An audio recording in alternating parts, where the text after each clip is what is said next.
မေရိကတဝင်းမှာလူမျိုးခြားတွေအတွက်အိမ်မက်ဆိုးတကိုပေါ်ပေါက်လာပါတယ်။အဲ့ဒီအိမ်မက်ဆိုးကတော့ဒေါ်နယ်ထရန့်အစိုးရတက်လာပြီးနောက်ပိုင်းမှာပုံမအာဏာရှိပြီးလုတ်ကန့်ခွင့်ရှိလာတဲ့ American Federal လက်အောက်ခံအစိုးရအဖွဲ့ရဲ့ ICE လို့ခေါ်တဲ့အမေရိကန်ပြည်ထောင်စုလူဝင်မှုကြီးကြပ်ရေးအရာရှိအဖွဲ့ပဲဖြစ်ပါတယ်။ အမေရိကန်နိုင်ငံဟာနှစ်စဉ်လူပေါင်းသိန်းချီတရားမဝင်ခိုးဝင်မှုတွေအပြင်တရားမဝင်နေထိုင်သူတွေကိုရင်ဆိုင်နေရတဲ့နိုင်ငံတစ်ခုပါ။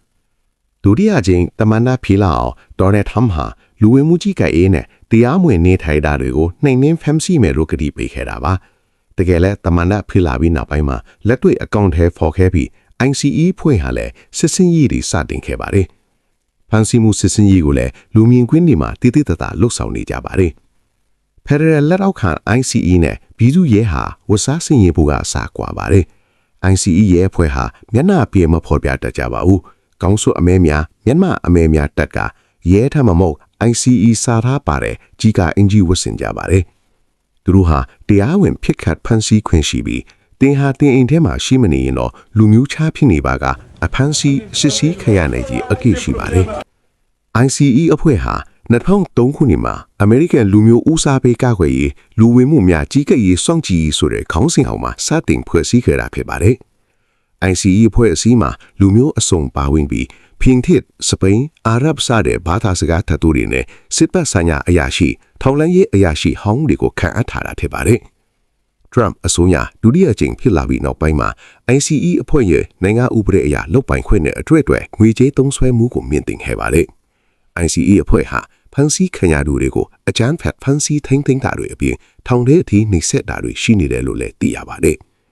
2025ခုနှစ်နဲ့ယခုနှစ်အစမှတည်းစုစုပေါင်း ICE ရဲ့အကြမ်းဖက်ဖမ်းဆီးခံရသူ3,200ကျော်ရှိနေပါပြီ။ဒါဟာတရက်ကိုလူပေါင်း600ခန့်ဖမ်းဆီးခံရတာဖြစ်ပါတယ်။ ICE ရဲ့ဖမ်းဆီးနှိပ်စက်မှုတွေကြောင့်ယခုနှစ်ဇန်နဝါရီလနောက်ဆုံးရတဲ့အနေနဲ့လူဦးရေ32ခန့်သေဆုံးခဲ့ရတယ်လို့သိရပါတယ်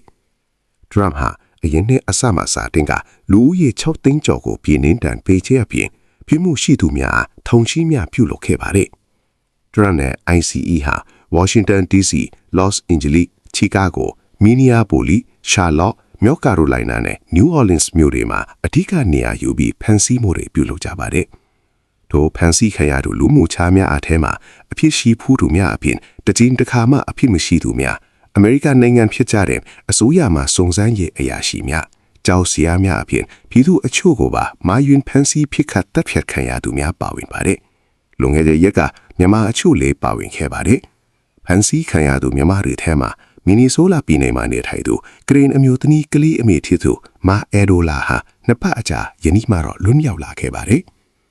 ICE အလို့မရှိကြောင်းပြည်ပလူမျိုးခြားညာကိုကာကွယ်ကြောင်းစန္ဒပွဲတွေကိုနယူးယောက်မြို့ချီကာဂိုမြို့လော့စ်အန်ဂျလိမြို့စတဲ့မြို့ကြီးတွေမှာစန္ဒပြနေကြတာပါအပြစ်မရှိသူများကိုပါဖမ်းဆီးခြင်းဖိခတ်ခြင်းအလုတ်လန့်ရနေရယုံအတွင်းဝင်ရောက်ဖမ်းဆီးခြင်းစတာတွေကိုအတားအဆီးမရှိလှုပ်ဆောင်လာတာကြောင့်မိသားစုများနဲ့ဝေးခွာလာရသူများစီးပွားရေးပျက်စီးသူများအဖြစ်ကျန်းမာရေးထိုက်ခိုက်လို့ဆေးရုံတရားသူများပါရှိနေတာပါ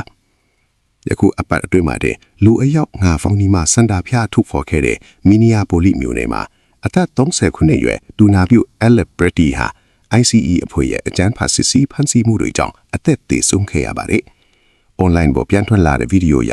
ICE အဖွဲ့ဟာအမြတ်နဲ့တယောက်အဲလက်ဘရက်တီကိုလူမြင်ကွင်းမှာအကြမ်းဖက်ထည့်ပြီးငရုတ်အရည်နဲ့မျက်နှာကိုဖြန့်ခဲ့ပါတယ်။ဒါအဖြစ်အဲလက်ဘရက်တီဟာမြေပြင်ပေါ် IEEC အဖွဲ့ရဲ့အ批ခံထားရတဲ့အနေအထားမှာ IEE ရဲ့ဦးရဲ့တင်းနဲ့ဆဲချစ်ဖိခတ်မှုဖြစ်ပွဲချင်းပြီးဆုံးပါခဲ့ပါတယ်။ Federal အစိုးရကအဲလက်ဘရက်တီဟာတင်းနဲ့ပါလို့ရဲကဖိခဲ့ရတာလို့ပြန်လည်ချေပြခဲ့ပါတယ်။ မီနီယာပိုလိမြို့တော်ဝင်ကတော့ ICE အဖွဲ့ကိုတရားစွဲဆိုမယ်လို့တုံ့ပြန်ခဲ့ပါတယ်။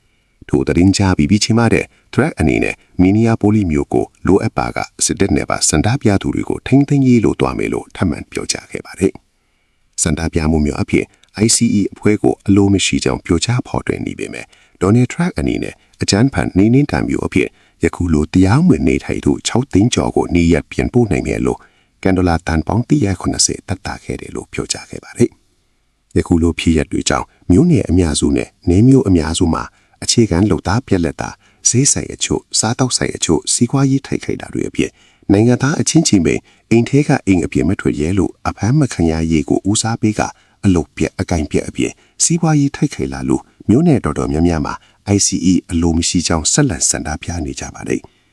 ဒီသတင်းကိုတင်ဆက်ပေးခဲ့တာကတော့ T-Shop New သတင်း Channel ကပဲဖြစ်ပါတယ်